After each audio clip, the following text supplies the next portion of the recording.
orang belajar Al-Quran seperti tadi dikemukakan ba'da maghrib menjelang isya, memosisikan Al-Quran itu sebagai pedoman berkehidupan yang langsung difirmankan oleh Allah dan diperintahkan kepada Rasulullah SAW untuk, ingat ini kalimatnya, disampaikan dan diajarkan kepada umatnya. Ingat ya, bukan hanya disampaikan, tapi disampaikan dan diajarkan kepada umatnya. Al-Quran ini sudah viral sebelum kedatangan Nabi Muhammad SAW. Itu sudah viral tentang berita kedatangan Nabi-nya dan berita tentang ayat-ayat yang akan dibawa dan diajarkan oleh beliau. Dari mana kita bisa mengetahui? Di antara bukti validnya adalah doa Nabi Ibrahim dan Nabi Ismail alaihi wassalam ketika tuntas meninggikan bangunan Ka'bah, lalu kemudian keduanya berdoa di dekat Ka'bah itu. Di antara sekian doa yang dipanjatkan, nanti diabadikan di Quran surah kedua Al-Baqarah di ayat 129. Keduanya berdoa, A'udzubillahi minasyaitonirrajim. Bismillahirrahmanirrahim. Rabbana wab'ats fihim rasulan minhum. Nah, tidak sampai sini kalimatnya. Kalau sampai sini berarti yang diutus cuma rasulnya saja. Tapi selanjutnya yatlu alaihim ayatika. Yatlu alaihim, perhatikan kalimatnya, ayatika. Wa yu'allimuhumul kitaba wa yu'allim, mengajarkan. Wa yu'allim, kalimatnya ingat ya, wa yu'allimuhumul kitaba wal hikmah wa yuzakkihim innaka antal azizul hakim.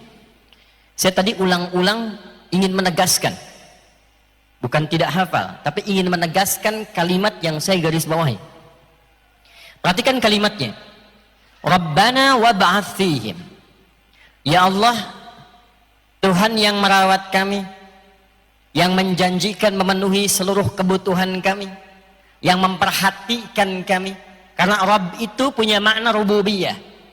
Rububiyah itu diantara maknanya nanti ada makna perawatan, pendidikan, pemenuhan kebutuhan, perhatian. Ya, itu kalimat pertama yang diperkenalkan oleh Allah sejak kita ada dalam kandungan, usia 4 bulan roh ditiupkan. Itu di Al-A'raf ayat 172. Wa idh akhadha rabbuka min bani adama min zuhurihim dzurriyyatahum wa ashhadahum ala anfusihim alastu bi rabbikum qalu bala syahidna. Di Rabb itu kalimat pertama, kata Allah, apakah engkau komitmen akan menjadikan aku sebagai Tuhan yang nanti akan merawatmu, memberikan kebutuhanmu, memaafkan kalau salah, mengampuni kalau berbuat dosa, menunjukkan jalan-jalan kebaikan. Lalu kita katakan, ya Allah, kami bersaksi, kami bersyahadat. Bala syahidna an taqulu yaumal qiyamati inna kunna an hadza ghafilin. Maka dengan kalimat itulah kita sering memohon, karena telah terjadi komitmen di antara kita. Kalau kita menuhankan Allah, kita menyembah Allah, nanti hak kita minta apapun sepanjang itu baik dan bermaslahat, Allah berjanji mengabulkan. Karena itu fikih doa itu begitu, kalau kita memohon itu pasti dikabulkan sepanjang permohonan itu ada maslahat untuk kehidupan kita. Itu ada di Quran surah kedua nanti ayat 186. Wa idza sa'alaka ibadi anni fa inni qarib ujibu da'watad da'i idza da'an. Kalau hambaku kapanpun berdoa, sepanjang isi doanya baik dan ada maslahat untuknya, kata Allah, aku kabulkan. Kalau dia belum siap sekarang, nanti tunda sejenak, aku berikan. Kalau tak cocok di dunia, aku berikan di akhirat. Sifat doa itu pasti dikabulkan. Tapi kapan itu dikabulkan? Falyastajibuli. Maka komitmen yang telah kita bangun dengan Allah dalam bersyahadat itu praktekan. Kalau benar menuhankan Allah, menuhankan dengan sempurna, minta kepadanya, penuhi haknya, tunaikan kewajiban kita, diminta salat, diminta jujur, diminta bakti pada orang tua, bakti, dikatakan jangan riba, dikatakan misalnya bangun hubungan baik, Dikatakan jangan berselisih, jangan berselisih. Kalau ini diikuti kita minta, pasti dijawab. Hanya maksiat yang menghambat doa itu. Hanya maksiat. Ini gelas nih. Ya. Ini ada tutupnya. Ini kosong. Tuh. Ya, tidak, saya menyampaikan sesungguhnya kan. Ini gelas. Ini ada apa? Tutupnya. Dan gelasnya kosong. Betul tidak? Salah apa saya? Nah kan? Ada susunya, ada kopinya, ada tehnya. Jadi gelasnya kalau kosong kan bisa diisi apapun. Ini yang mau saya sampaikan. Saya tidak minta susu malam ini. Saya tidak minta teh. Saya ingin katakan gelasnya kalau kosong bisa diisi apapun. Ini spidol dimasukkan masuk. Tisu dimasukkan masuk. Air dimasukkan masuk. Masuk. Yang jadi masalah adalah ketika gelas yang ditutup begini. Tuh, belum saya terangkan bayi sudah ada yang nangis tuh. Sedih. Gelasnya ditutup begini. Ketika gelasnya ditutup, apakah spidolnya masih bisa masuk? Kita memang mencoba memasukkan ini, tapi berbalik tak masuk. Bukan kita tidak mau masukkan, kita masukkan cuman nggak masuk. Dimasukkan pakai tisu nggak masuk, bukan tidak memasukkan, dimasukkan nggak masuk. Itulah maksiat. Jika maksiat sudah dikerjakan yang haram masuk dalam tubuh seseorang, saya tidak ingin mengatakan masuk tubuh kita, karena tipikal orang beriman, imannya tak akan bersatu dengan maksiat. Kalau seseorang mengerjakan maksiat masuk ke dalam dirinya, itu yang menjadi sekat. Bukan Allah tidak mengabulkan, dikabulkan tapi nggak masuk, balik, kan ada penghalangnya. ثم ذكر الرجل يطيل السفر أشعث أغبارا يمد يديه إلى السماء فقال يا رب فقال رسول الله صلى الله عليه وسلم أن يستجاب لذلك فمطعمه حرام مشربه حرام ملبسه حرام وغذي بحرام. Nabi mengisahkan tentang seorang lelaki menempuh perjalanan jauh yang diniatkan untuk ibadah itu mengabulkan doa. Mengabulkan doa, ingat, 2 kali lebih cepat dibandingkan dengan orang diam. Anda datang ke sini dengan niatnya betul-betul untuk ibadah. Anda datang ke sini niatnya untuk sholat. Anda datang ke sini niatnya untuk menuntut ilmu, tidak ada yang lain. Bukan nyambi. Akhi, ketemuan yuk. Di mana? Di Masjid Ad-Du'a saja sambil ta'lim. Sambil ta'lim. Agendanya ketemuan, ya, ta'limnya nyambi. Nah, yang dimaksud bukan ini, yang dimaksud murni ta'lim, yang dimaksud murni untuk ta'allum, yang dimaksud murni untuk ibadah. Maka berlaku hadis Nabi sallallahu alaihi wasallam ma rawahu Abu Darda yang diriwayatkan oleh sahabat Abu Darda radhiyallahu taala anhu, kemudian dikutip oleh Al-Imam Ibnu Majah rahimahullahu taala dalam kitab Sunannya. Faqala haddatsana qala Rasulullah sallallahu alaihi wasallam man salaka tariqan yaltamisu fihi ilma sahhalallahu lahu tariqan ilal jannati wa innal malaikata la tad'u ajnihataha ridan li talibil ilmi. Kalau ada orang menempuh perjalanan sekalipun di jalannya berliku, tariq itu beda dengan syariah. Syariah itu jalan depan lebar, luas, nyaman. Tariq itu kadang jalan bisa sempit, bisa panjang tapi berliku. Kadang naik turun, kadang nggak kelihatan ada lubangnya, kadang nggak mudah, di tengah-tengah ada hujan, itulah tariq. Tapi nggak sia-sia, nanti ditampakkan di akhirat.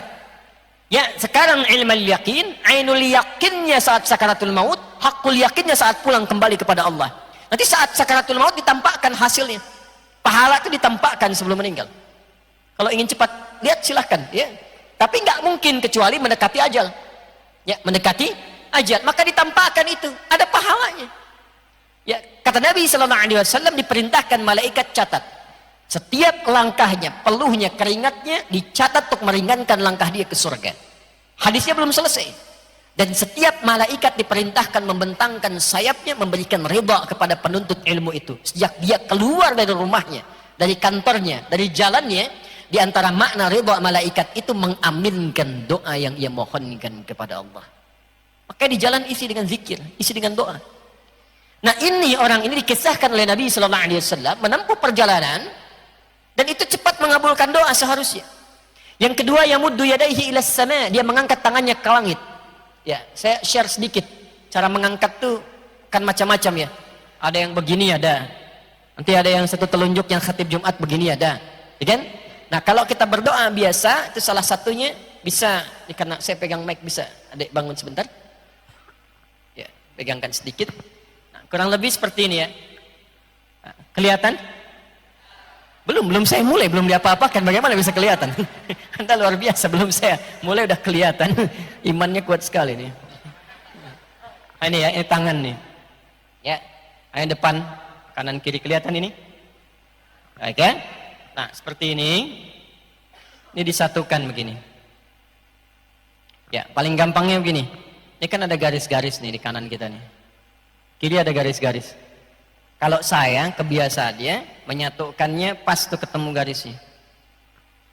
Tarik ke sini. Sini. Jelas? Ini yang dimaksud yamuddu yadayhi ilas sama. Nanti semakin tinggi permintaan, misalnya kasusnya itu kasus luas, tinggi seperti istisqa, minta hujan. Nah, itu semakin naik biasanya begini. Dan bukan menutup tapi kebuka begini. Tapi yang standar tuh begini. Jelas? Nah, ini yamuddu yadayhi ilas sama, mengangkat tangannya ke langit maksudnya mengarah begini. Nah, ini orang yang berdoa dengan mengangkat tangan, jazakallahu khair. Itu dalam fiqih, dalam hadis diisyaratkan lebih cepat dikabulkan dibandingkan dengan yang diam, yang tidak mengangkat tangan. Tapi nanti ada kondisi-kondisi kapan mengangkat tangan dan seperti apa. Hadisnya innallaha hayyun karimun. Ada seorang berkonsultasi pada Nabi sallallahu alaihi wasallam, "Ya Rasulullah, bagaimana kalau saya berdoa mengangkat tangan?" Kata Nabi, "Bagaimana kalau ada orang meminta kepadamu dengan menjulurkan tangannya? Begini, tolong Pak, tolong." Kata orang itu, "Ya Rasulullah, saya malu kalau saya nggak kasih." Maka Allah lebih peka dan sangat merasa malu kalau ada hambanya menengadahkan tangannya dan tidak mengabulkan. Sepanjang itu baik dan bermaslahat. Ketiga, dengan al-asma'ul husna. Al-asma'ul husna, orang itu berkata, "Ya Rabb, Ya Rabb." Berdoa dengan al-asma'ul husna, diawali dengan al-asma'ul husna, menyebut namanya sesuai dengan kebutuhan kita. Allah punya beragam nama yang dikenal dengan al-asma'ul husna, bukan sekedar untuk dihafalkan. Tapi nama-nama itu mencakup semua kebutuhan kita. Dan kita bacakan sesuai kebutuhan. Misal, memohon rizki, ya Allah ya Razzaq. Memohon ilmu, ya Allah ya Alim. Memohon diberikan kekuatan dan kesabaran atas musibah, ya Allah ya Sabar. Dimohon diberikan solusi dari persoalan yang menjangkiti, ya Allah ya Al-Fattah. Di semua jenis masalah kita, solusinya minta pada Allah dengan nama itu. Dalilnya Quran surah ke-17 dari ayat 110 itu. Ya, Allah berfirman, "Qul ud'ullaha aw ud'ur rahman, ayyamma tad'u falahul asmaul husna." Kalau Anda punya masalah, kata Allah, "Hambaku, kalau engkau punya masalah, minta sebut namaku Allah." Atau minta Ar-Rahman, atau pilih nama dari al-asmaul husna sesuai dengan kebutuhanmu. Gak harus kita minta semua. Ya, sebut salah satu nama yang sesuai dengan kebutuhan kita. Dan laki-laki yang dikisahkan di awal tadi, dia melakukan 3 pekerjaan ini. Menempuh perjalanan jauh, mengangkat tangannya, plus memulai dengan al-asma'ul husna. Tapi apa jawaban Nabi? Bagaimana doamu bisa dijawab sampai kepadamu, sementara pakaianmu ini asalnya dari maksiat? Anna yustajabu lidzalika mat'amu haram. Ya, makanannya dari sumber yang haram. Mashrabu haram, minumannya dari sumber yang haram. Malbasu haram, pakaian dari sumber yang haram. Apa enggak malu sama Allah datang ke masjid berdoa, "Ya Allah, berikan aku solusi dari masalahku," sementara pakaian yang dikenakan hasil dari korupsi? "Ya Allah, berikan aku hidayah," sementara di handphonenya terkumpul gambar-gambar yang tak pantas, video-video yang tidak layak dilihat. Apa enggak malu Anda sholat memasukkan handphone ke dalam saku, di dalamnya penuh dengan gambar maksiat? Bagaimana bisa dijawab doanya? Bagaimana bisa khusyuk sholatnya? Apa enggak malu datang kemudian kepada Allah menggunakan kendaraan hasil dari yang dilarang? Itu yang kemudian menghambat keberkahan itu datang. Itu yang menjadikan nafsu berpetualang. Itu yang menjadikan enggak pernah cukup. Dapat uang enggak cukup, punya sepeda pengen motor, punya motor pengen mobil, punya mobil pengen pesawat, harta masih banyak pengen ini, pengen itu, enggak ada yang kepake. Kalau dinikmati dengan cara yang benar, dirasakan, ada kemuliaan didapatkan, ada keberkahan dirasakan. Itu yang manfaat. Tapi hati-hati, kalau di lemari Anda pulang dari sini dicek banyak pakaian dan bahkan belum pernah digunakan untuk ibadah. Yang ini belum pernah dipakai sholat, sudah pengen pakai pakaian yang lain. Itu motor yang di luar banyak itu, sudah pernah belum dipakai ke masjid? Sudah pernah dipakai ke majelis ilmu? Berapa kali? Itu sepeda yang Anda koleksi di rumah, pulang ke rumah cek, yang sering dipakai di kesempatan pagi, bahkan sejak selesai sholat subuh, pernah nggak dipakai ke masjid? Jangan-jangan ke masjidnya jalan kaki, sepedanya pakai sepeda. Halo? Hah? Kan dihisab. Kan dihisab. Ya tidak salah, cuma dihisab. Ini yang menghambat. Maka seperti itu, ini gelas kosong tertutup. Kata Nabi, "Anna yustajabu lidzalik," bukan gak dijawab. Dikasih mental. Maka buka dulu ini maksiatnya. Buka dulu. Kalau dibuka baru masuk lagi. Maka Nabi diutus untuk mengajarkan kepada kita bagaimana membuka semua sekat-sekat itu. Susah, ingat, dibuka sekatnya. Apa yang menyebabkan sering lupa? Apa yang menyebabkan gak ingat-ingat? Rizki kenapa nggak terbuka? Padahal kan Allah sudah sediakan dan tidak akan pernah kita kekurangan rizki, gitu kan? Kenapa merasakan susah? Kenapa merasa nggak tenang? Kaya tapi nggak pernah tenang, kenapa? Hah? Pilih mana? Kaya tapi gelisah atau miskin tapi tenang?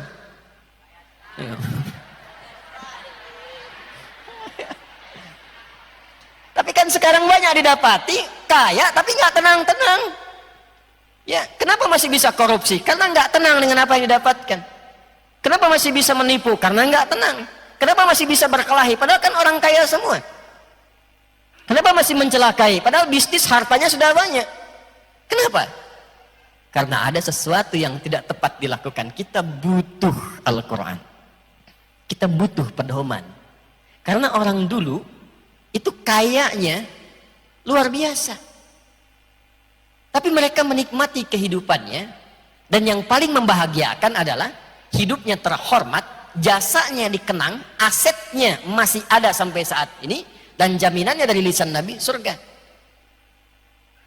Dan kayaknya level ketiga. Level ketiga, tiga itu kan tertinggi. Yang standar itu kan kaya. Naik di atas itu kaya banget. Yang ketiga, kebangetan kayanya. Kaya banget, kebangetan kayaknya. Utsman bin Affan kenal? Ayo kenal. Saya terakhir kemarin waktu berangkat umrah itu, hotelnya sudah jadi. Hotelnya jadi di Madinah itu. Tulisannya wakaf Utsman bin Affan radhiyallahu taala anhu. Wakafnya Utsman, kapan wakafnya? 15 abad yang lalu punya hotel sekarang. Ya. Itu dari barokah apa? Membeli sumur, membeli kebun, lalu diwakafkan, masyarakat bisa menikmati abadi. Sampai sekarang tertulis namanya hotelnya Utsman. Dan beliau menantu Nabi, kaya, jadi pemimpin, masuk surga. Ya, ada orang kaya enggak, ya kan? Sahabat Nabi bukan, menantu Nabi jauh, ya kan? Berharap surga Firdaus. Ya, tapi kehidupan jauh gitu. Ya, saya nggak bisa mengungkapkan, saya nggak punya kosakata yang aneh-aneh gitu ya. Tapi intinya cita-cita masuk surga, tapi perilaku dan bekal jauh dari itu. Ya, bagaimana bisa tercapai? Maka kita butuh petunjuknya seperti apa. Karena Quran itu abadi dan dijamin sampai sekarang. Allah yang menjamin kok.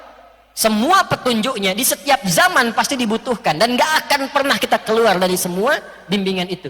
Makanya Allah jaga satu-satunya kitab di muka bumi yang terjaga dari mulai bacaannya, hurufnya, gak pernah tertukar ayatnya, titiknya sampai detik ini dari segi bacaannya, cuma Al-Quran. Silahkan cek Al-Baqarah ayat pertama apa? Alif Lam Mim. Dari zaman Abu Jahal sampai abu-abu yang sekarang dibacanya tetap sama, tetap sama. Alif Lam Mim, Alif Lam Mim. Dulu belum ada harakat, bukankah dulu ada alam nashrah ya, lakas sadrak, tulisannya kan alif lam dengan mim juga kan, tapi nggak pernah ketukar sampai sekarang. Alam nashrah, alam nashrah, alam alam, alif lam mim, alif lam mim, sampai sekarang nggak ada yang beda. Titiknya, nggak ada yang beda hurufnya, nggak ada yang beda cara bacanya, semua serupa Al-Quran. Tapi intinya adalah isinya. Kata Nabi Ibrahim, Nabi Ismail alaihissalam, ya Allah, mohon nanti utus seorang Rasul yang termulia, yang paling istimewa, yang paling hebat, yang dijanjikan itu lahirnya di dekat tempat yang paling istimewa di muka bumi, dekat Ka'bah. Saya sering mengajarkan dan menerangkan ini, tidak ada satupun Nabi Rasul lahir yang kelahirannya dekat Ka'bah tempatnya kecuali Nabi Muhammad sallallahu alaihi wasallam. Dan itu didoakan ya oleh Nabi Ibrahim dan Nabi Ismail jauh sebelum masa kelahirannya. Muhammad sallallahu alaihi wasallam bin Abdullah bin Abdul Muttalib bin Hashim bin Abdul Manaf bin Qusay bin Murrah bin Kilab bin Ka'ab bin Ghalib bin Fihr bin Malik bin Nadar bin Kinanah bin Khuzaimah bin Mudrikah bin Ilyas bin Nizar bin Mudar bin Ma'ad bin Adnan bin Addi bin Adri bin Muqawwam bin Nahur bin Tarikh bin Ya'rub bin Yasjub bin Nabit bin Ismail alaihissalam bin Ibrahim alaihissalam. 29 sampai 30 generasi sebelum kelahiran Nabi Muhammad sallallahu alaihi wasallam. Ayo ulangi. Ya, satu generasinya tuh bisa ratusan ribuan tahun. Sudah didoakan. Makanya tadi saya katakan di awal, Al-Quran itu ayat-ayatnya itu sudah dimohonkan dan sudah viral informasinya. Sebelum kedatangan Nabi Muhammad, setiap para nabi itu ada komitmen. Ya. Wa idh akhadna mitsaqan nabiyyina lama ataitukum min kitabin wa hikmatin thumma ja'akum rasulun musaddiqun lima ma'akum la tu'minunna bihi wa la tansurunna qala aqrartum ala dhalikum isri ya qalu bala syahidna qala fashhadu wa ana ma'akum minasyahidin. Perjanjian semua, enggak ada nabi rasul dilantik kecuali membenarkan risalah Nabi Muhammad sallallahu alaihi wasallam.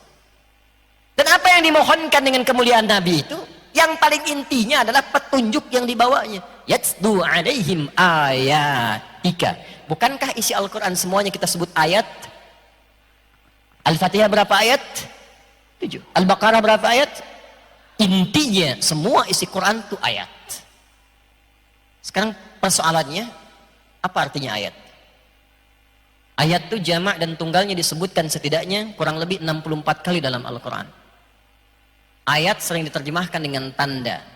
Padahal tanda itu ada banyak. Yang paling viral itu 2. Ada alamat, ada ayat. Alamat itu dari bahasa Arab, diserap ke dalam bahasa Indonesia. Tanda yang mendekatkan pada tujuan, itu alamat. Di mana alamatnya Masjid Ad-Du'a, Dewi Halim, jalan sekian-sekian koordinatnya. Tahu alamatnya, cepat sampai ke tujuan. Tak tahu alamatnya, putar-putar, pusing-pusing, belum tentu sampai ke tujuan. Itu alamat. Tapi ayat tidak disebutkan bahkan dalam bahasa Arab kecuali tanda yang mendekatkan kepada Sang Pencipta. Tanda yang mendekatkan kita kepada Allah disebut dengan ayat. Al-Quran kenapa semua isinya disebut dengan ayat? Karena setiap kali kita berinteraksi dengan Al-Quran, keadaan kita menjadi lebih dekat dengan Allah. Itu yang dimaksud Quran surah ke-8 di ayat yang kedua. Innamal mu'minuna alladzina idza dzukirallahu wajilat qulubuhum wa idza tuliyat 'alaihim ayatuhu zadatuhum imana wa 'ala rabbihim yatawakkalun. Jadi ayat itu menjadikan kita lebih dekat. Nah, yang paling menarik adalah kata Nabi Ibrahim, Nabi Ismail alaihissalam, ya Allah, nanti utus seorang nabi lahirnya dekat tempat Ka'bah yang mulia ini dari kalangan masyarakat yang ada di sini. Dan mohon berikan kepadanya satu mukjizat yang luar biasa berupa ayat-ayat yang akan ia bacakan kepada umatnya. Dengan ayat itu kita didekatkan dengan Allah. Tapi istimewanya, Allah bukan hanya menurunkan sekedar ayat, tapi ayat itu berubah menjadi pedoman berkehidupan. Yang dengan pedoman itu kita semakin ingat Allah. Makanya dulu Pak, sekarang masih bisa kita lihat jejak dan nafasnya. Kalau umrah, kalau haji, maaf ya, bukankah kalau adzan tutup semua tuh toko ya? Ya kan? Dagang ya dagang, tapi tetap ingat Allah. Waktu salat ya salat. Tijarahnya berubah. Ya. Kerja silakan, tapi saat waktunya kita bertakarub kepada Allah, kita ibadah. Waktu salat, salat. Waktu puasa, puasa. Jadi semua aktivitas itu kalau dibimbing menggunakan bimbingan yang benar dan mengacu kepada ketentuan yang benar, dunianya dapat, akhiratnya pun tercatat dan menjadi dekat hubungan kita dengan Allah. karena dekat dengan Allah, dibimbing lewat ayat itu, maka yang terjadi mustahil ada pencurian, mustahil ada korupsi, mustahil ada penipuan, karena hambanya ingat Allah. Kalau orang ingat Allah nggak mungkin mencuri. Anda keluar dari sini ingat Allah, nggak mungkin tertukar sendal. Kan mau dipakai ingat Allah, apa nggak malu mencuri ingat kepada Allah? Nggak mungkin orang ingat Allah itu nyuri. Orang mencuri itu karena nggak ingat Allah. Ya, lupa kan? Kalau lupa kan suka nggak ingat ya. Hah? Orang itu tahu berdusta itu dosa, cuman ketika dia berdusta dia lupa. Orang itu tahu kalau mencuri itu salah, cuman ketika mencuri dia lupa. Lupa itu bahasa Arabnya nasiyah. Kita lupa nasina. Nasina di Quran disandingkan dengan salah. Salah itu akhtana. Kita salah akhtana. Rabbana la tu'akhidna in nasina au. Satu ayat. Jadi Quran itu pedoman hidup. Kita harus keluarkan. Lalu wa yu'allimuhumul kitab, bukan sekedar disampaikan, diajarkan isinya. Pengajaran Nabi yang mengajarkan pedoman Quran itu yang disebut dengan hadis. Nah, hadis itu nanti ada rinciannya. Saya izin berdiri ya. Kita mulai masuk ke intinya. Ini mukadimahnya selesai nih. Masuk ke intinya sekarang. Sampai jam berapa kita? Siap. Siap. Silahkan subuh sampai di sini. Saya di Villa Citra. Perhatikan sini. Jadi Al-Quran itu kelihatan ya? Ya terserah lah, mau lihat mau belum. Tulis nih Al-Quran nih. Nah, kelihatan? Kalau nggak kelihatan, saya barusan menulis Al-Quran. Bayangkan di kepalanya tulisannya Al-Quran gini. Nah, ini pedoman hidupnya, firman Allah. Maaf, yang memfirmankan siapa? Yang memberi pedoman siapa? Pertanyaan saya, kita sekarang pakai logikanya yang betul, pakai logika. Ya, Allah menjadikan kita sebagai manusia yang cerdas, diberikan kekuatan untuk menalar, maka gunakan akal ini di tempat yang benar supaya hidupnya sehat. Perhatikan baik-baik.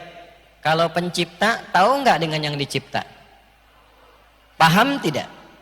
Mengerti tidak? Contoh praktek, yang bikin handphone tahu nggak tentang handphone?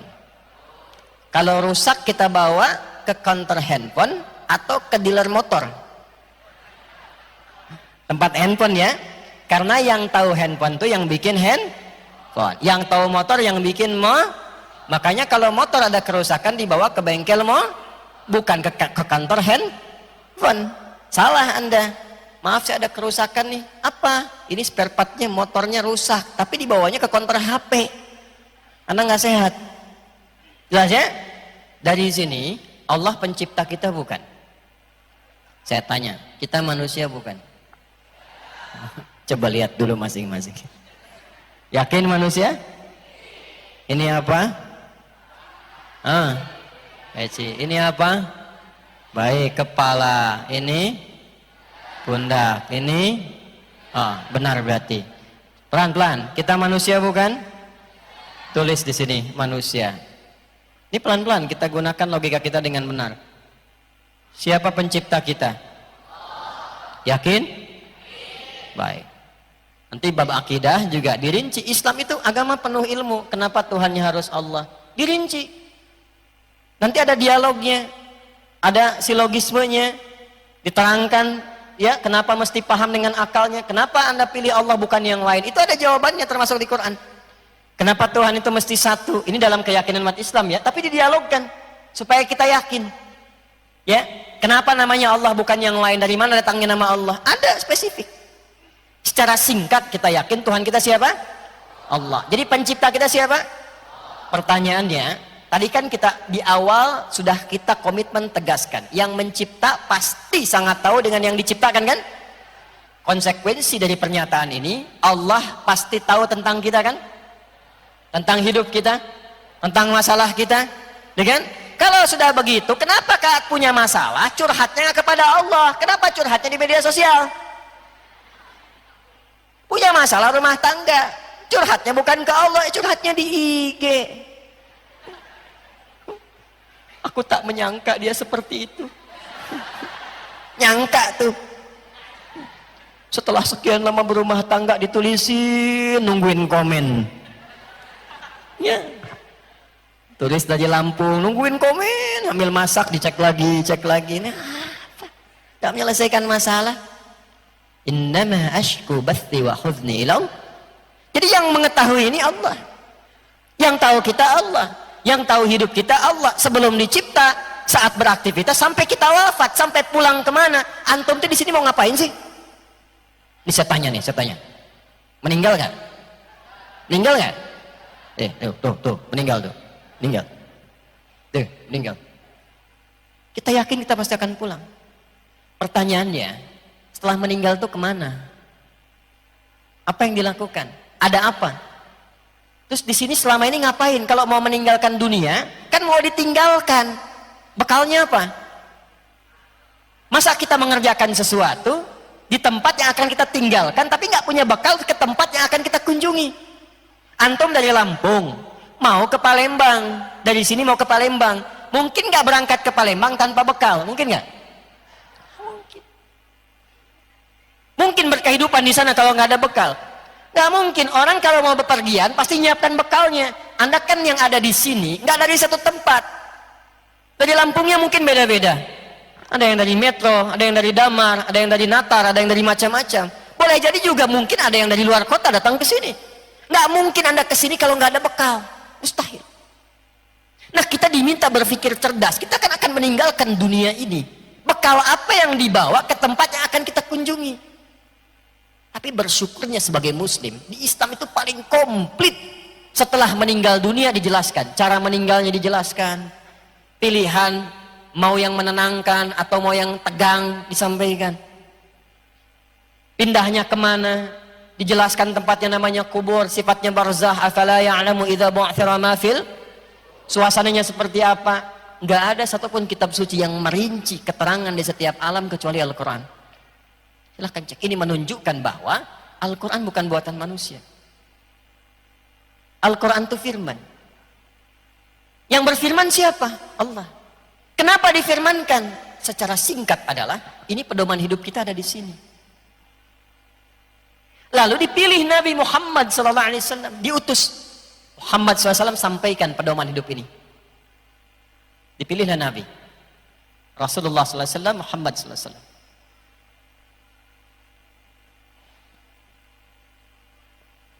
Lalu menariknya begini, di era Nabi ada tempat yang sangat maju namanya Romawi. Imperium, metropolitan, mewah, peradaban, teknologi hebat. Bisa kita saksikan sekarang, ada tempat gladiator macam-macam tuh, jejaknya masih ditemukan. Yang ke arah Turki ke sana, Mediterania sampai ke Tripoli, Libya, ke Italia kita temukan. Masih ada Imperium Romawi. Sisinya lagi yang lain ada Persia, kekaisaran Persia. Ada Romawi, ada Persia. Sama, maju, punya peradaban, pasukannya hebat, ya luar biasa, militernya tangguh dan seterusnya. Tapi Allah tidak mengutus Nabi Muhammad di Romawi yang maju, bukan di Persia yang maju, tapi diutusnya di antara pertengahannya, di bawah lembah yang sangat terbelakang, biwadin ghairi dzi zar'in inda baitikal muharram, di lembah yang tandus, yang nyaris sulit ditemukan satu tumbuhan, yang masyarakatnya terbelakang dalam konteks tidak mengenal nilai-nilai kebaikan secara utuh. Semua jenis kriminalitas ada di situ. Tertinggal dari peradaban, jauh. Walaupun itu kota dikunjungi orang berziarah, haji dan sebagainya, tapi tetap jauh dari peradaban. Yang diturunkan apa? Al-Quran. Ditugaskan Nabi untuk membimbing, maka didetilkan oleh Nabi keterangan ayat-ayat ini. Wa yu'allimuhumul kitab. Diperintahkan mengajarkan isi kandungan Al-Quran itu. Ketika ada orang-orang di masa Nabi yang berniaga, turun ayat-ayat tentang niaga. Ini ayat-ayat dagang, dibimbing lewat ayat-ayat ini. Ada yang di militer, dibimbing lewat ayatnya. Ada yang di birokrasi, dibimbing. Ada yang sekedar dengan tenaga, dibimbing. Turun ayat, turun ayat, turun ayat. Semua jenis aktivitas manusia ada bimbingannya, detilnya dari petunjuk Nabi. Semua yang melekat pada petunjuk Nabi disebut dengan hadis namanya. Hasilnya apa? Ini tempat yang dikenal dengan jahiliyah, yang paling terbelakang, naik ke permukaan, mengalahkan sinar Romawi dan Persia. Yang ini kemudian runtuh ke bawah, yang ini juga tenggelam, ini naik. Dan demi Allah saya katakan, naiknya itu dengan pencerahan yang berkemajuan. Dibawa kemanapun risalah kemuliaan yang dicontohkan dan dibimbing Nabi ini, semua tempat itu maju dan tercerahkan. Silahkan. Sepeninggal Nabi dibawa ke Afrika Utara. Afrika Utara itu nanti provinsi dulu bagi negara Islam yang ada pada saat itu. Provinsinya. Provinsi. Gubernurnya Musa bin Nusayr. Panglimanya Tariq bin Ziyad. Datang orang Andalusia di Iberia, Spanyol sekarang yang dekat dengan Portugal. Datang minta pertolongan untuk dibantu ke sana, dikirimkan Tariq bin Ziyad. Yang sekarang selatnya masih ada, dokumentasinya Gibraltar. Ya? Masih ada tempatnya. Dibawa ke sana, Andalusia yang tertinggal, datang umat Islam dibantu. Ini tidak bisa ditolak dalam sejarah. Dibantu, dikembangkan sampai muncul peradaban di Eropa bertahan selama 7 abad. Perhatikan, bukan peradaban Arab, bukan peradaban Andalusia, tapi peradaban Islam di Andalusia, peradaban Islam di Irak. Dibawa kemanapun, maju. Maka kita mesti sadar bahwa semua petunjuk dalam Al-Quran dan hadis itu bukan sekedar untuk dibaca, bukan sekedar untuk ditahsin, ditajwid, diperdengarkan, dibacakan. Itu bagus, ada pahalanya. Tapi intinya, pahami, bawa, amalkan dalam kehidupan. Setelah ini diturunkan, jadi kurikulum, itu yang disebut dengan sunnah namanya. Sunnah itu jalan yang diikuti. Dari sini muncul istilah Al-Quran sebagai pedoman, sunnah sebagai rangkuman kita dalam meniti kurikulum hidup itu. Rinciannya di sini. Maka dikumpulkanlah jasa besar oleh para ahli hadis. Contoh Al-Imam Al-Bukhari, itu yang paling viral kan? Al-Imam Al-Bukhari itu dari Bukhara, bukan orang Arab. Orang Uzbekistan sekarang. Beliau tuh nama aslinya Muhammad, punya bapak namanya Ismail, punya kakek namanya Ibrahim, kakek buyutnya Al-Mughirah, eyang buyutnya Al-Bardizbah, tinggal di kecamatan Ju'fah, Kabupaten Bukhara, Provinsi Khorasan, negara Uzbekistan sekarang. Makanya karena dari Bukhara, beliau memperkenalkan, saya dari Bukhara. Dalam rumus bahasa Arab, tambahkan al di depan nama kota, ujungnya tutup dengan i. Al-Bukhari. Saya dari Bukhara. Jadi beliau memperkenalkan diri, saya bukan dari Arab, saya dari Bukhara. Islam telah sampai ke tempat saya dan memotivasi saya untuk belajar sampai datang saya ke sini. Makanya dulu orang dari luar itu memperkenalkan lebih banyak dengan nama daerahnya. Ada Syekh Yasin dari Padang, dia memperkenalkan diri beliau. Ana Yasin Al-Padangi, Islam telah sampai ke Padang dan mengantarkan saya ke sini. Ada Syekh Nawawi dari Banten, Syekh Nawawi Al-Bantani. Ya, nanti ada Pak Sabil tuh, ketua DKM Ad-Du'a. Ya, datang misalnya ke Mekah, ana Sabil Al-Waihalimi Al-Lampungi Al-Masjid Ad-Du'ai. Al-Ketua DKMI gitu ya. Misal, diperkenalkan itu, jadi semua orang berkenalan tahu, oh, ada yang dari sini, dari Jawa, dari Sumatera, dari Palembang, dari macam-macam. Dari negara A, B, C, D. Tapi yang paling menarik apa? Bukan hanya datang memperkenalkan, tapi membawa satu kebanggaan sebagai muslim. Al-Imam Al-Bukhari merumuskan kitab yang sangat populer, ditulis 16 tahun demi merumuskan ini semua.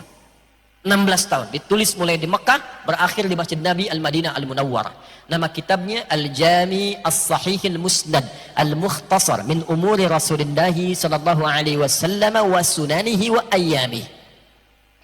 Al-Jami' As-Sahih Al-Musnad Al-Mukhtasar min umuri Rasulullah sallallahu alaihi wasallam wa sunanihi wa ayyamihi. Ayo ulangi. Karena kepanjangan kita singkatlah dengan nama Sahih Al-Bukhari. Tapi nama aslinya Al-Jami'. Jami' itu jenis kitab hadis yang menghimpun banyak tema, banyak topik.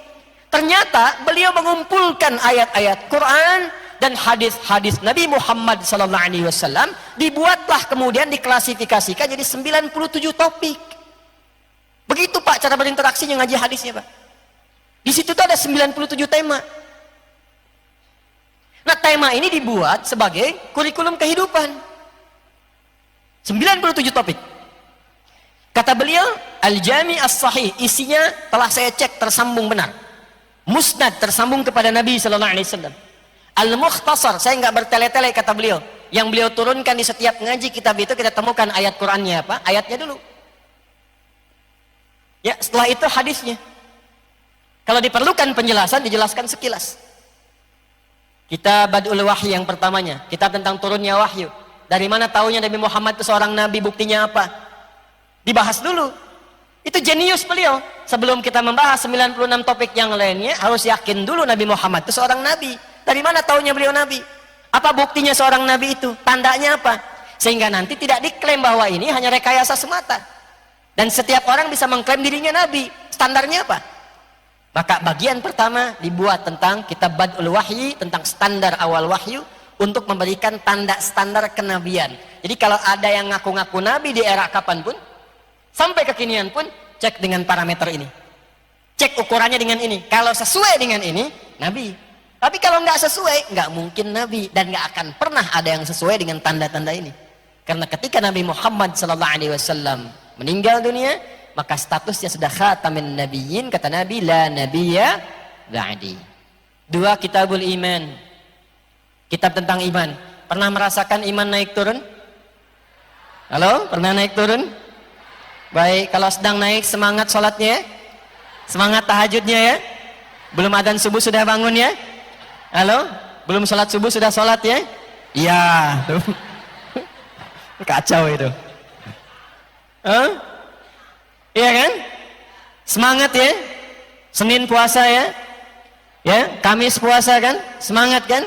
Tapi kalau sedang turun, sedang futur, jangankan sholat sunnah, fardu bisa terlambat ya? Halo? Sholat bisa nggak fokus ya? Subuh berapa rakaat? Kadang bisa 1. Ya, karena nggak sadar kemana-mana. Ya? Lisannya Allahu Akbar, tapi di pikirannya proyekku Akbar. Ya, WA belum dibalas, SMS belum dijawab, status belum diupdate. Kata Nabi, hatta la yash'ural musalli kam rakatan yusalli, sampai ada orang sholat lupa berapa rakaat sedang menunaikan sholatnya. Ada yang begitu? Dah, saya gitu aja. Kalau sedang turun kan? Maka beliau menghadirkan Kitabul Iman. Topik yang kedua tentang iman, 57 hadis di Kitabul Iman. Kalau kita pelajari itu, keluarkan bagaimana cara menaikkan iman dan jaga supaya nggak turun. Apa yang menyebabkan iman turun? Kenapa seseorang bisa berkurang imannya? Apa yang menjadikan iman itu kuat? Bagaimana semangat ibadah? Apa jenis ibadah yang bisa menguatkan iman? 57 hadis. Makanya ngajinya tinggal pilih topiknya. Setelah itu apa? Anda mahasiswa, dosen, pengajar. Topik ketiga, Kitabul Ilmi. Di situ diajarkan memilih waktu yang terbaik kapan untuk belajar dan mengajar. Sampai Nabi itu punya waktu pengajian ibu-ibu. Hari Kamis itu pengajian ibu-ibu itu Nabi hari Kamis. Tapi bukan harus kita milih hari Kamis, bukan begitu maksudnya. Menata waktu sehingga ada kelonggaran, ditata dengan aktivitas. Ketemunya Kamis untuk pengajian ibu-ibu. Apa yang dilakukan? Bagaimana cara belajar? Bagaimana cara menghafal? Bagaimana cara menguatkan ilmu dengan ibadah? Bagaimana cara meningkatkan takwa? Ada semua di sini. Ayatnya apa? Hadisnya apa? Yang bisnis, Kitabul Buyu'. Kitab tentang niaga. Ya, tentang jual beli, keluarkan itu. Bagaimana menghindari riba, bagaimana berniaga yang berkah, bagaimana mendapatkan keuntungan yang berlipat tapi Allah memberkahi di dalamnya. Ada. Semua sukses. Dan ini dari mulai kehidupan sampai alam kubur, sampai kembali pada Allah Subhanahu wa taala, 97 topik. Nah, kita tuh seperti ini harusnya. Dan demi Allah saya katakan, tidak ditemukan masalah apapun di setiap zaman dan generasi kecuali jawabannya selalu ditemukan di sini. Al-Quran, Sunnah. Al-Quran, Sunnah. Itulah yang diajarkan para ulama kita. Maka Quran itu solusi, Sunnah itu solusi. Kalau digabungkan Al-Quran itu solusi, maka kita temukan Aqsa, Al-Quran, Sunnah, solution. Jelas sampai sini? Nah, dari situlah kemudian kita ingin menebarkan spirit ini ke setiap tempat minimal yang bisa kita pijak setidaknya di negara Kesatuan Republik Indonesia ini. Jadi kita ingin datang mengingatkan lagi. Itulah kita adakan roadshow dari Aqsa, datang ke Lampung, datang ke Padang, Sumatera Barat. Insya Allah nanti kita akan ke Aceh, insya Allah ke Kalimantan. Yang tanya-tanya kalau saya mau ke Lampung, Kalimantan kapan? Aceh kapan? Sabar insya Allah. Ada waktunya. Kami ingin ingatkan, nanti kita akan bangun kelas-kelas yang diintegrasikan. Insya Allah. Sebentar lagi di sini juga ada sekolah nanti insya Allah. Ya, diturunkan. Jadi saya tidak menginginkan Quran hanya ada di mushaf. Quran hanya ada di hafalan, bagus, ada pahalanya. Tapi kalau nggak pernah kita praktekkan dalam kehidupan, kita tidak akan merasakan nikmatnya menjadi manusia Qurani. Untuk itu, cara memulainya adalah kita mulai dari Al-Fatihah, bahas setiap ayatnya, dapatkan petunjuknya, bawa pulang dengan mengamalkannya. Siap? Nah, mari kita mulai dengan satu ayat saja malam hari ini. Mungkin kita bahas satu bagian saja. Ini baru kita mulai nih. Tadi mau mukadimah yang kedua. Anda minta sampai subuh sih. Nggak, kita batasi ya. Paling maksimal 8:30 kita selesai dengan semua doa dan sebagainya. Paling maksimal. Ayat ke-26.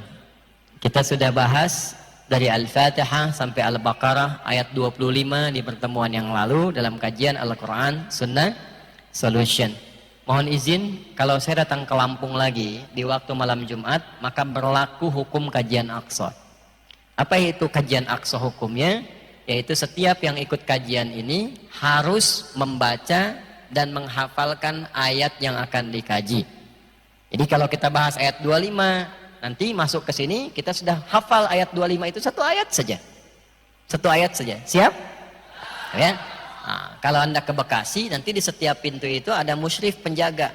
Baru boleh masuk ke dalam setelah setoran ayat. Ya, kalau belum hafal boleh datang, tunggu di luar.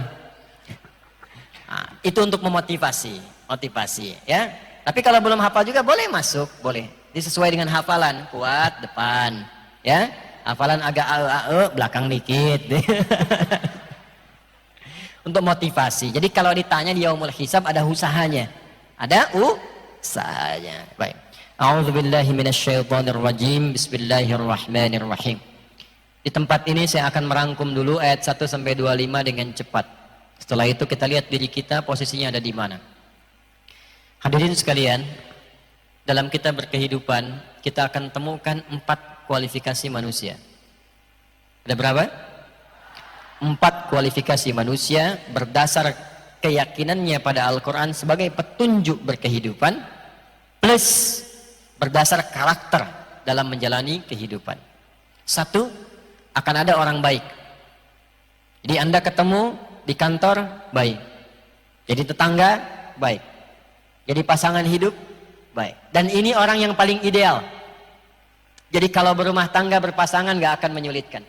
Berteman akan terus mendampingi dalam suka dan duka dan membahagiakan. Jadi tetangga keberkahannya akan terasakan. Dan ini orang baik yang sejati.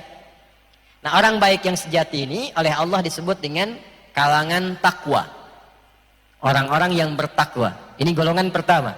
Dzalikal kitabu la raiba fihi hudal lil muttaqin. Apa ciri orang baik ini yang menghasilkan kemuliaan tadi?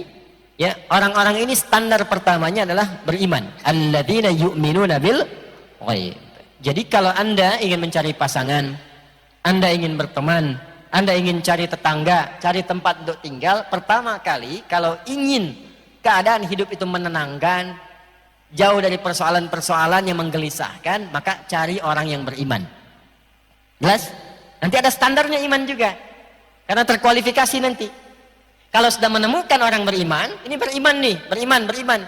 Maka lihat standarnya. Kapan disebut beriman? Wa yuqimunas shalah. Minimal dia bisa menjaga waktu sholat dengan sempurna yang fardu, yang pokok.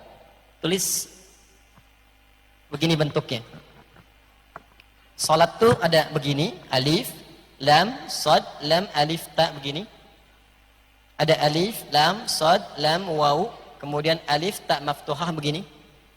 Ada alif, lam, shad, lam, waw, kemudian fathah tegak, ta begini.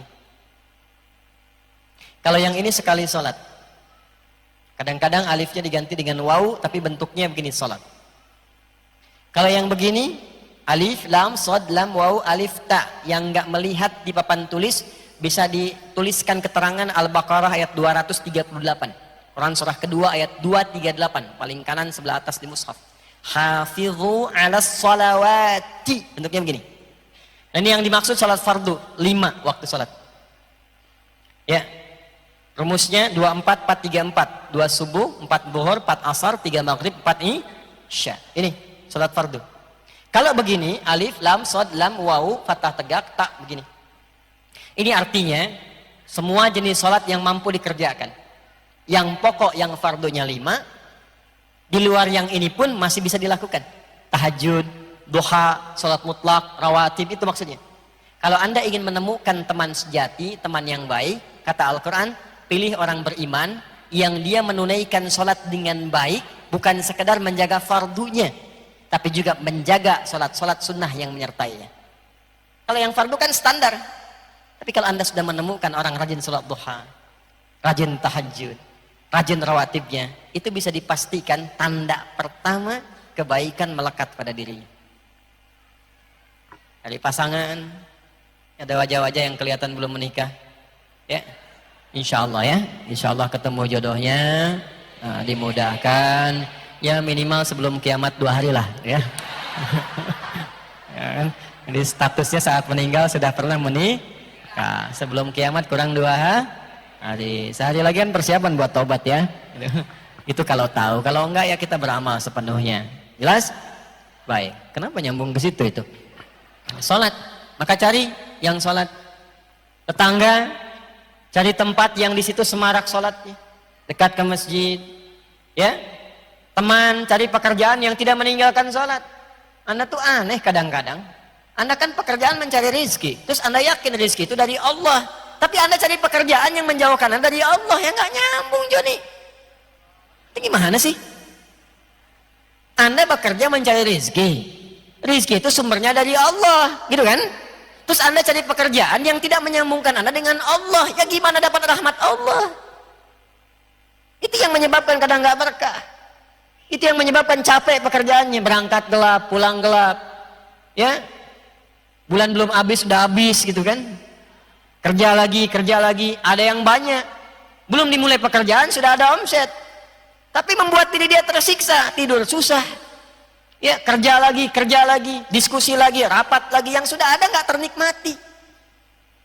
Dan saya yang paling kadang-kadang kasihan, untuk sholat aja nggak mampu. Untuk baca Quran nggak punya waktu. Terus cita-citanya dahsyat, pengen ke surga Firdaus gitu. Wa mimma razaqnahum yunfiqun.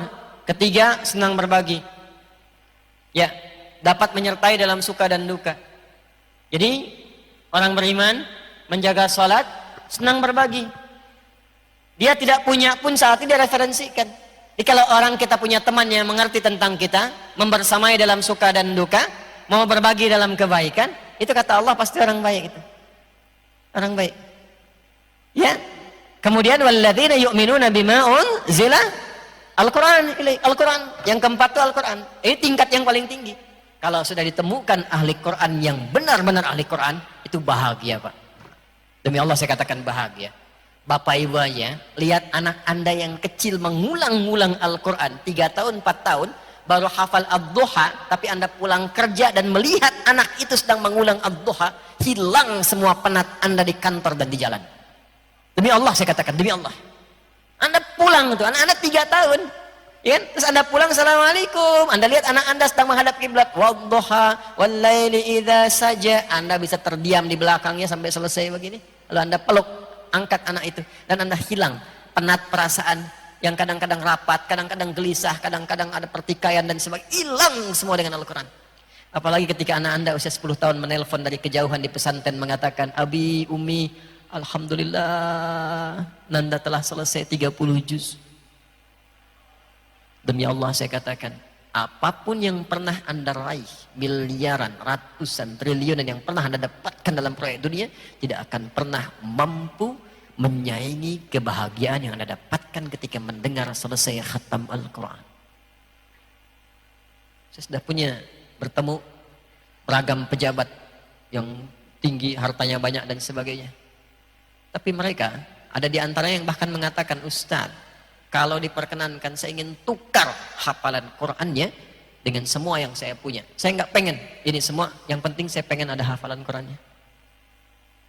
Karena memang mereka merasakan khatam, ya, dengan semua kemewahan dunia, tapi tetap merasa kurang dan masih merasakan kebahagiaan walaupun melihat anak orang lain yang menghafal Quran. Coba rajin-rajin Pak datang ke haflah Quran, ya. Ketika Bapak lihat anak orang lain memakaikan mahkota di kepala kedua orang tuanya, Anda tuh bukan orang tua aslinya, Tapi kita melihat aja sudah bisa terharu dengan keadaan itu. Apalagi itu anak kita. Maaf, anak Anda. Maaf ya Bu. Saya sudah ada istri dan 5 orang anak. Alhamdulillah. Ahli Quran. Ahli Quran. Tapi ahli Quran yang benar. Ahli Quran yang benar. Nanti ada standarnya di Quran surah ke-35 Fatir ayat 32. Thumma awrasnal kitaba alladhina astafaina min ibadina faminhum zalimun li nafsi wa minhum muqtasid wa minhum sabiqun bil khairati biidznillah. Ukuran kelima, wa bil akhirati hum dan dia berteman, dia berinteraksi untuk akhirat tujuannya, bukan sekedar dunia. Jadi dia berteman dengan Anda itu bukan karena ukuran dunia. Yang saat Anda kaya dia berteman, kekayaan Anda hilang dia jadi teman. Yang saat Anda punya kedudukan jabatan, dia sering WA, telepon, pengen ketemu. Ketika hilang jabatan, dia menjauh, di kontak tidak ada, di WA nggak pernah balas. Itu dunia. Orang ini jadi tetangga karena mengingatkan Anda urusan akhirat.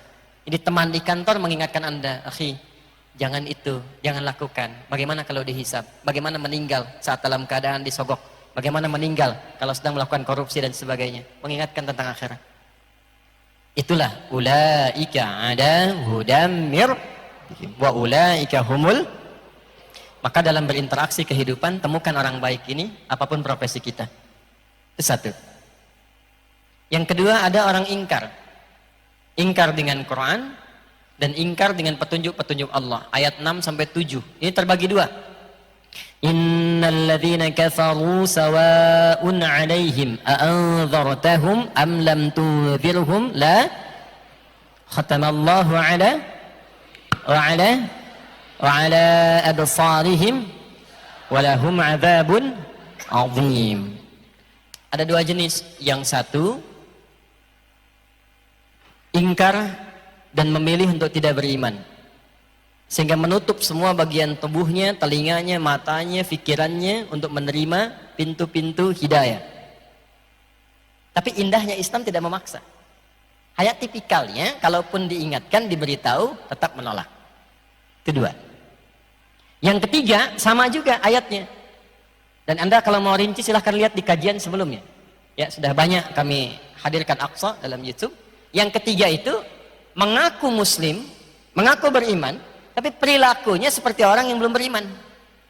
Contoh, kalau ada orang belum beriman, saya selalu katakan belum beriman supaya punya harapan dia beriman. Ya, ada orang belum beriman, terlepas apapun keyakinannya, dia nggak sholat karena dia belum beriman. Dia nggak puasa karena belum beriman. Tapi ada orang, dan ini kalau disebutkan isyaratnya pasti terjadi, mengaku Islam, mengaku beriman, tapi tidak menunaikan sholat. Ada orang yang di KTP-nya Islam tapi nggak sholat. Puasa tapi nggak mau puasa Ramadan, zakat nggak dikerjakan. Nah ini oleh Quran disebut dengan kafar, kata kerjanya, menunjuk pada pekerjaannya, jamaknya kafaru. Quran surah ke-14 ayat 7, wa idh ta'adzana rabbukum la in syakartum la azidannakum wa la in kafartum inna adzabi wa la in kafartum. Kafar di situ kufur dalam bentuk nikmat, mengaku muslim tapi nggak mau zakat, aku muslim tapi nggak mau sholat. Nah itu masuk dalam golongan kafar yang kedua. Ya, pecahannya jadi yang ketiga. Yang keempat, Anda akan temukan dalam pergaulan itu orang munafik. Maaf, yang mengaku muslim, mengaku beriman, dan kalau ada persoalan dia mengatakan saya juga Islam, saya juga beriman, tapi lisannya tajam menyakiti orang-orang Islam, bahkan menyoal keyakinannya sendiri. Dia paling kritis terhadap ajaran Islam. Jilbab, tahajud, Quran, kadang-kadang olok-olok dan sebagainya. Tapi kalau dia dikatakan dia mengaku muslim. Nah itulah orang yang terkena penyakit nifak, orang yang disebut dengan munafik. Ayatnya dari ayat 8 sampai dengan ayat 20. Pernah menemukan orang yang katanya muslim tapi mengolok-olok agamanya sendiri ada? Ada. Nah itu terkontaminasi. Jadi kalau Quran sebutkan akan didapati. Itulah 4 golongan dalam kehidupan. Itu ayatnya dari 1 sampai ayat 20. Ayat 21 sampai dengan ayat 22, Allah dengan keadilannya dan sifat Rahman dan Rahimnya memberi petunjuk pada semua golongan ini untuk menjadi golongan yang pertama. Tapi harus adil, diberikan petunjuk. Maka diinginkan oleh Allah dengan petunjuk itu ikuti. Ya, dan Allah di sini nggak akan bisa disalahkan. Ya, karena sudah diberikan petunjuk, diberikan kesempatan, bahkan diberikan Nabi dan Rasul untuk mengingatkan. Maaf ya, maaf. Ini kalau kajian misalnya malam sekarang, panitia menyediakan snack, masing-masing diberikan snack. Sudah ada bagiannya, tapi ada yang tidak mengambil itu. Dan yang nggak ngambil ini kemudian merasa lapar, lalu pingsan. Pertanyaan saya, yang salah itu panitianya atau orangnya yang nggak ngambil tadi? Panitianya sudah menawarkan, memberikan, tapi dia tidak mengambil itu. Allah memberikan kesempatan pada kita untuk mendapat hidayah selama berkehidupan. Lewat telinga, lewat mata, lewat pendengaran kita, lewat penglihatan, lewat akal kita. Setiap hari terdengar azan, ada diskusi, buka YouTube kok yang keluar ceramah, ada diskusi dan sebagainya. Itu hidayah.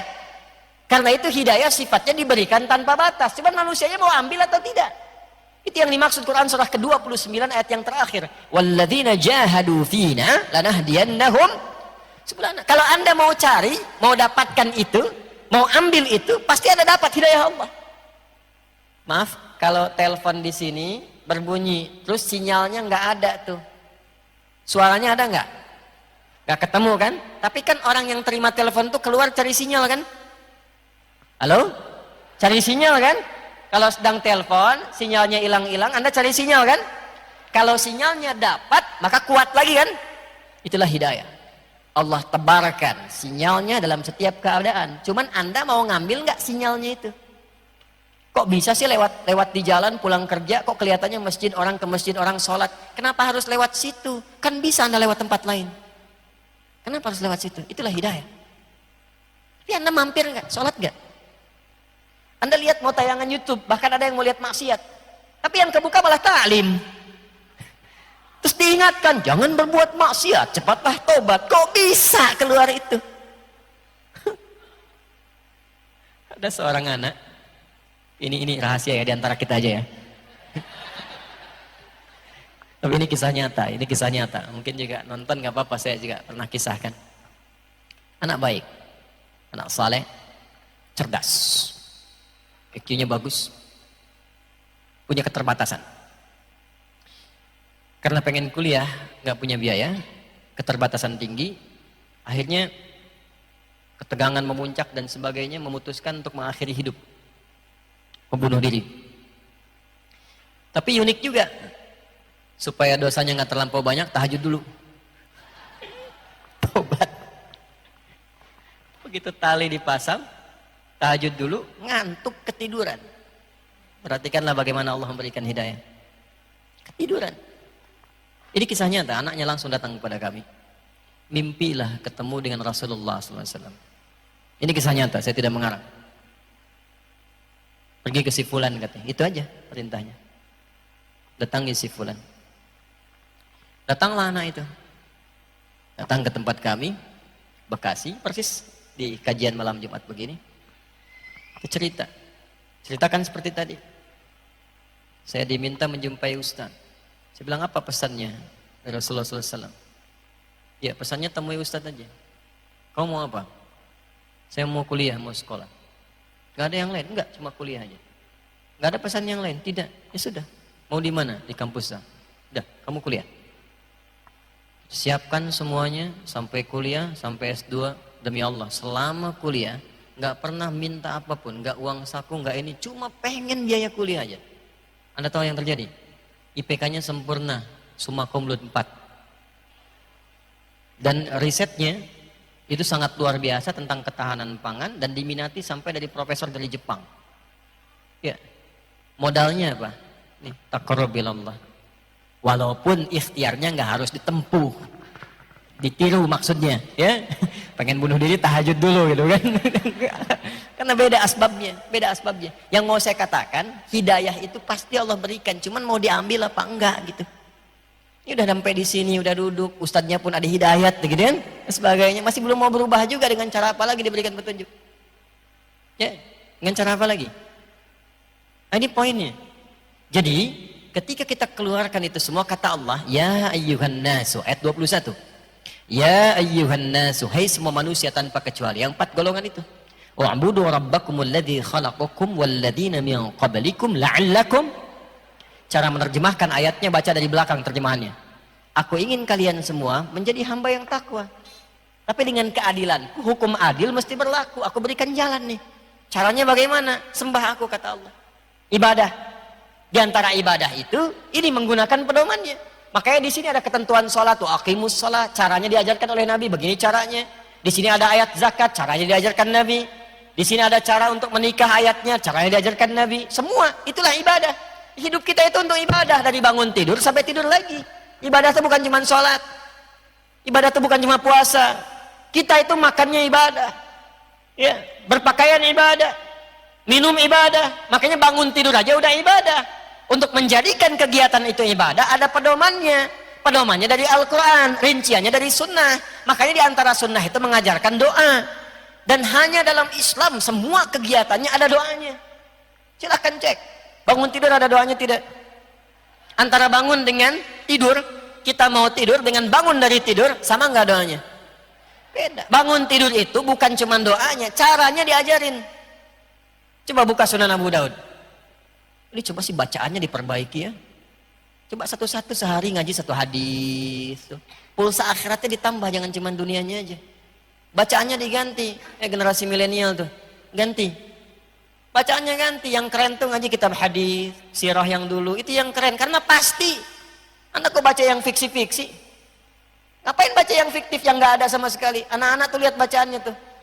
Boleh baca komik, komiknya tentang sirah. Ya, orang-orang hebat di masa lalu. Orang-orang luar biasa. Ya, tokoh-tokoh yang hebat. Siapa aja, misalnya Khalid bin Walid, Umar bin Khattab aja sirahnya ada. Jenis komiknya sudah banyak dan sebagainya. Ya, ajarkan pada anak-anak kita daripada bacaan-bacaan yang orangnya nggak ada, tokohnya nggak ada, fiktif semua. Ya, maaf ya, Hollywood maaf nih. Misalnya Superman, Batman, ya apalagi tuh saya nggak apal-apal tuh Catwoman misalnya, apalagi tuh, ya macam-macam. Ada nggak sih? Nggak ada, kan fiktif semua, karangan semua. Maaf ya, Hollywood maaf nih, gitu ya. Cuman kan benar fiktif kan? Mereka nggak salah bikin, yang salah itu yang menjadikan itu seakan-akan bagian dari kehidupan yang nyata. Udah nonton itu pakai sarung, diikat di leher, wih, begini kan? Karena orang kurang sehat kan? Terbang juga enggak, nih kan? Terus setelah dalam ketukar, dipakai dari dalam jadi keluar gitu kan? Jadi pada kacau kan hidupnya. Coba, kenapa yang nggak asli-asli aja yang memang wujudnya nyata? Kita punya semua kok. Tokoh-tokoh hebat kita itu nyata semua, nggak ada yang fiktif. Ganti cara bacanya, ganti bacaannya itu. Sehari, one day, one ayat, one hadis, one sirah. Ayatnya keluarkan, hadisnya keluarkan, tokohnya munculkan. Ayat ini turunnya siang apa malam? Kami kalau ngaji tafsir begitu. Satu ayat, turunnya siang apa malam? Turunnya di mana? Diturunkan pada siapa? Kejadiannya apa? Dan itu nikmat ngajinya. Nikmat. Dan nyata, dan kita alami sendiri. Ya, kata Allah, saya ingin hambaku jadi baik semua, aku berikan petunjuk. Caranya bagaimana ibadah? Kita urusan bangun tidur, Sunan Abu Daud, nomor hadis 1367. Posisi paling kanan, agak sedikit ke atas. Ya. Qala an Ibnu Abbas radhiyallahu taala anhuma. Ya, qala, beliau menyampaikan, Ibnu Abbas radhiyallahu taala anhuma menyampaikan, kana an-nabiy sallallahu alaihi wasallam idza istayqadha min naumihi. Adalah kebiasaan Nabi sallallahu alaihi wasallam kalau bangun dari tidurnya, fajalasa, beliau duduk sebentar, duduk dulu.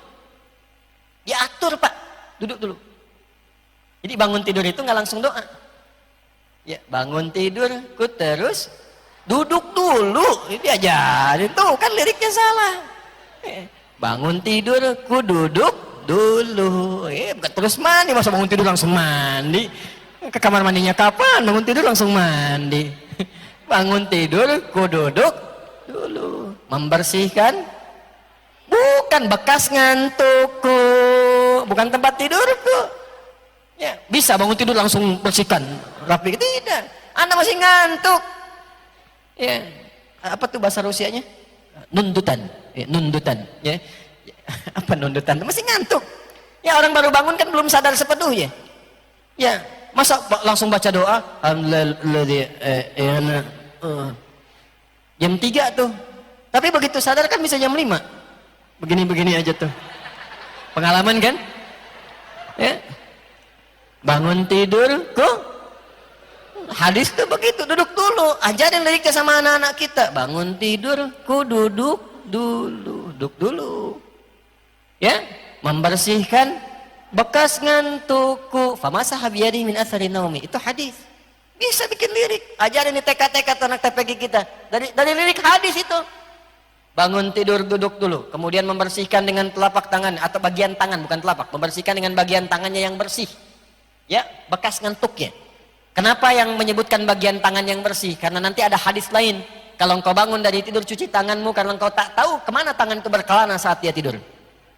Ya, nah jadi saat kita sadar ini bagian yang terbersih, bersihkan bekas ngantuk. Setelah itu apa? Baru membaca 10 atau 11 ayat terakhir di surah Ali Imran. Ya, nanti ada hadis lain membaca alhamdulillahilladzi ahyana ba'dama amatana wa ilaihin nusyur. Bangun tidur, membersihkan bekas ngantukku, lalu baca ayat. Oh. Bikin sendiri deh, gitu. Baca doa alhamdulillahilladzi ahyana ba'dama amatana wa ilaihin nusyur. Itu tuh petunjuk. Singkatnya begini, ya Allah terima kasih Engkau memberikan aku kesempatan hidup sesuai ajal, padahal mungkin Kau bisa wafatkan aku dalam tidurku. Aku berjanji di kehidupan saat ini aku akan mencari bekal terbaik untuk pulang. Itu makna doanya. Jadi Anda kalau bangun tidur begitu, Anda tuh sudah berjanji. Anda bekerja nyari bekal akhirat, Anda belajar nyari bekal akhirat, ya, Anda beraktivitas nyari bekal untuk pulang. Maksudnya kalau meninggal di hari itu bekalnya siap. Itu maksudnya wa ilaihin nusyur. Makanya setelah itu baca Ali Imran dari ayat 190 sampai ayat 200. Thumma qara'a khawatima surah Ali Imran. Dari inna fi khalqis samawati wal ardi wa ikhtilafil laili wan nahari la ayatin liulil sampai ayat 200-nya. Ya ayyuhalladzina amanu sabiru wasabiru warabitu wattaqullaha la'allakum tuflihun.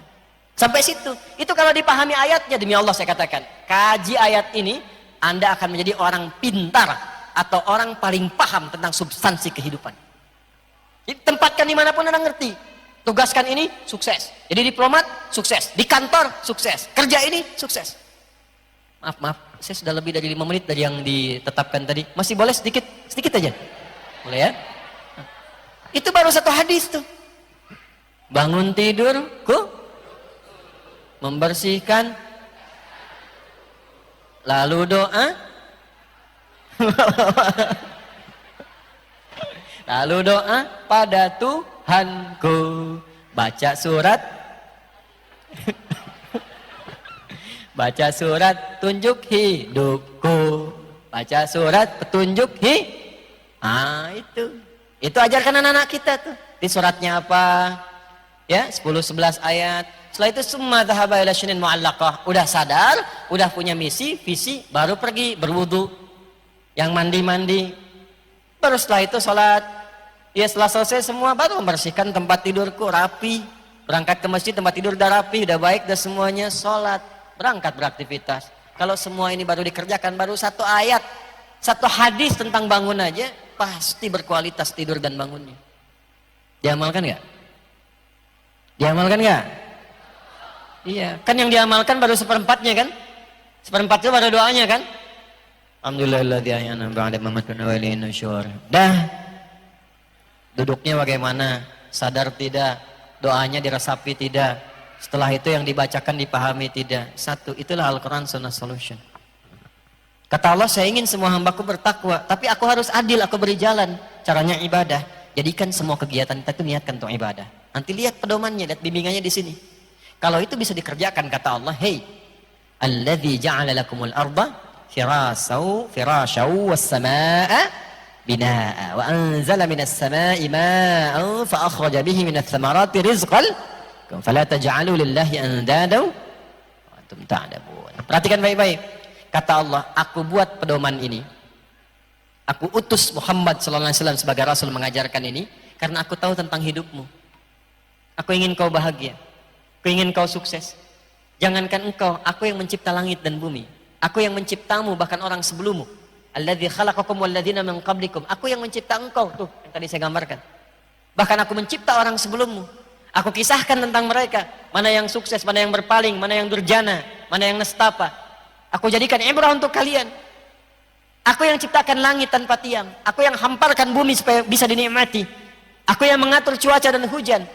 Jika membuat itu saja gampang, apalagi memberikan kau petunjuk. Ikuti ini, kau pasti akan jadi orang tersukses dalam setiap aktivitasmu.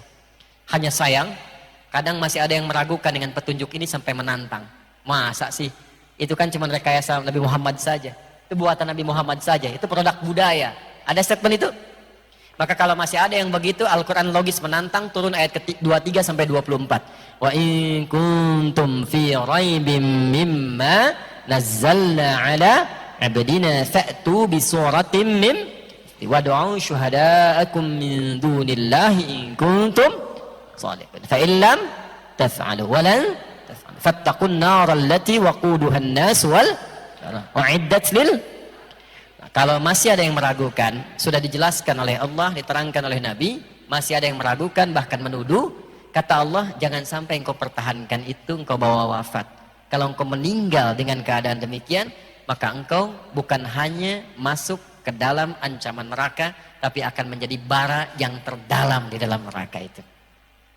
Terakhir, kalau ada orang yang sadar dengan semua uraian ini, dan ingin merubah hidupnya, menjadi ibadah lebih berkualitas, lalu dia pertahankan sampai pulang, Allah perintahkan pada Rasulullah SAW, berikan kabar gembira pada orang-orang itu, aku akan menyiapkan beragam surga untuk tempat pulangnya. Maka turunlah Quran surah kedua Al-Baqarah ayat 25-nya. Wabasyiril ladzina amanu wa 'amilus shalihati anna lahum jannatin tajri min tahtihal anhar. Kullama ruziqu minha min thamaratir rizqa qalu hadha alladhi ruziqna min qabl wa utu bihi tashabiha wa lahum fiha azwajum mutahharatun wa hum fiha khalidun. Ayat 25 ini tawaran kepada kita malam hari ini. Mau berubah tidak? Mau ibadah tidak? Mau husnul khatimah tidak? Kalau mau, maka kembalilah kepada petunjuk ini. Coba lihat hidup kita, kerja di mana, belajar di mana.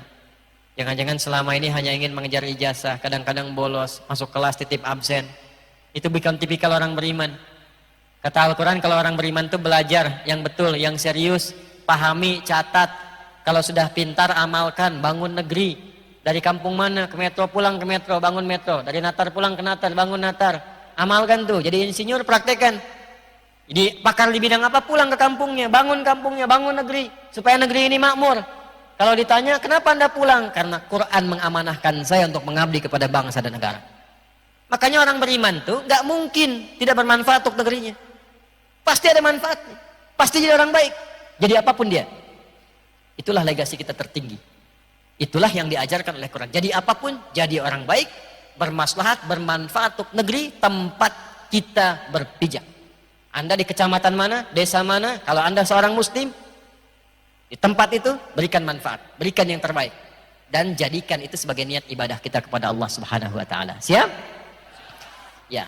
Dan di saat demikian masih ada orang yang juga mengolok-olok Al-Qur'an. Maka mulai mengatakan, "Wah, kenapa sih mesti dibuat perumpamaan? Apa pentingnya sih Allah bikin perumpamaan? Kenapa semua ini harus hadir? Kenapa harus ada?" Maka dalam situasi itu Allah turunkan satu ayat yang sangat hebat yang menjawab nanti detailnya setiap persoalan-persoalan yang menguatkan logika. Ayat ini kalau kita kaji dengan dalam menjadikan logika kita makin kuat. Jadi kalau ada orang yang mencoba berdialog dengan kita dengan logika, itu insya Allah kita akan selalu unggul karena ayat ini melatih logika kita supaya kuat rasionalitasnya. Ya, akalnya sehat. Dan itu sehatnya itu benar karena ada orang yang secara dunia sehat tapi secara spiritual sakit. Ya, orang sepintar apapun kalau kepintarannya tidak mengenal Allah tetap bodoh dia. Ngapain kuliah tinggi-tinggi bahasa rumit-rumit kalau mengenal Allah aja tidak. Ya, maaf ya, kuliah tinggi-tinggi atau bahasa rumit-rumit, dialektikanya tinggi tapi nggak kenal Allah, belajar apa? Ya, anak TK kecil-kecil kenal Allah. Ini tinggi-tinggi nggak kenal Allah. Atau ada orang yang belajar, ya tadinya bagus, kuliah keluar sampai gelarnya tinggi, pulang-pulang jadi konslet. Ngapain kuliah tinggi-tinggi kalau pulang nggak kenal Allah? Kita tuh belajar supaya kenal pencipta kita. Karena Anda pulang nggak akan ditanya Anda berapa banyak jabatannya, berapa banyak hartanya, berapa banyak ijazahnya, berapa banyak gelarnya, nggak akan ditanya. Masuk ke alam kubur aja gelar tumbang semua. Yang ada yang diharapkan almarhum. Almarhum itu yang disayang. Yang sayang siapa kalau nggak kenal Allah? Pulang kepada Allah itu yang ditanya, hei, dengan ilmumu seberapa engkau bisa mendekatkan itu dengan Allah Subhanahu wa taala? Dengan ilmumu itu, seberapa engkau jadikan ilmumu untuk mengenal Allah? Dan berapa banyak orang yang telah engkau perkenalkan dengan Allah. Harta, dengan sekian yang aku titipkan kata Allah, berapa banyak yang sudah menjadikan engkau dekat kepadaku. Dan berapa banyak orang yang engkau bantu dengan hartamu supaya kenal aku kata Allah. Kedudukan, bukan ditanya berapa bintangnya, berapa tinggi jabatannya. Yang akan ditanya dengan semua jabatan yang telah aku lekatkan kepadamu, sudah berapa banyak yang mengenalkan engkau denganku, yang mendekatkan engkau denganku. Dan berapa banyak kau fasilitasi orang-orang sekitarmu untuk kenal aku. Mau jawab apa? Dan nanti ada satu ayat yang sangat dahsyat, yang dengan memahami ayat itu dan turunannya, insya Allah logika kita kuat, agama kita kuat. Kalau ditanya kenapa Allah Tuhannya, kita bisa jawab. Kenapa pilih Islam, kita bisa argumentasi. Dan kalau ditanya misalnya, kenapa Anda memutuskan untuk beribadah, Anda bisa jawab begini, begini, begini, bahkan dengan logika yang sangat sederhana. Ayat itu akan kita bahas di pertemuan yang berikutnya dalam kajian Aqsa di lain kesempatan, insya Allah. Baik, saya sangat yakin tidak semua berasal dari tempat yang dekat. Jika ada tempat yang mungkin dari sini ada 1 jam, 2 jam ditempuh. Ya, yang paling jauh dari mana ini? Wai kanan, 200 kilo, masya Allah. Wai kanan 200 kilo, wai kiri? Dari mana? Ya? Tangerang, masya Allah. Riau, mana lagi? Metro. Jawa Timurnya pun di sampean. Goso, masya Allah. Ya, semoga diberkahi oleh Allah ya. Semoga setiap langkah dan pijakannya insya Allah mendapatkan pahala sisi Allah Subhanahu wa Ta'ala. Ya, kita selesaikan kajian malam hari ini. Pertanyaan dan tanya jawabnya besok ya di Masjid Villa Citra, dan itu sangat singkat dan gak ada materi. Jadi siapkan kalau ingin bertanya, tuliskan saja, dan singkat karena kan waktunya masih waktu pekerjaan supaya tidak mengganggu juga. Saya juga harus ke bandara. Jadi besok itu setelah subuh selesai kurang lebih 4:30 langsung tanya jawab sampai 5:30. Setelah itu yang mau berangkat pekerjaan berangkat, yang mau kembali ke rumah kembali ke rumah ya. Kemudian saya pun akan ke bandara dan kembali ke Jakarta. Ya. Baik, saya kira itu untuk malam ini. Subuh kita insya Allah tanya jawab di Villa Citra. Pertanyaan boleh disiapkan, jadi begitu selesai sholat subuh, saya tidak akan membuka banyak mukaddimah, langsung menjawab pertanyaan yang disampaikan saja. Allahumma taqabbal minna innaka antas sami'ul alim, wa tub alaina innaka antat tawwabur rahim. Allahumma alimna ma yanfa'una, waj'alna min ahli al-Qur'an, waj'alil Qur'ana sahiban lana fid dunya, wa syafi'an lana fil akhirati ya arhamar rahimin. Allahumma ja'alna min ummati sayyidina Muhammad sallallahu alaihi wasallam. وحللنا يا الله شفاعته يوم القيامة يا أرحم الراحمين. اللهم اجعل بقية حياتنا حياة طيبة وآخر وفاتنا حسن الخاتمة بكلمة لا إله إلا الله محمد رسول الله. وأجب كلمتنا بقولك يا أيتها النفس المطمئنة ارجعي إلى ربك راضية مرضية فادخلي في عبادي وادخلي جنتي. ربنا آتنا في الدنيا حسنة وفي الآخرة حسنة وقنا عذاب النار. وصلى الله على سيدنا محمد وعلى آله وصحبه أجمعين وآخر دعوانا سبحانك اللهم وبحمدك أشهد أن لا إله إلا أنت نستغفرك ونتوب إليك. الحمد لله رب العالمين. السلام عليكم ورحمة الله وبركاته.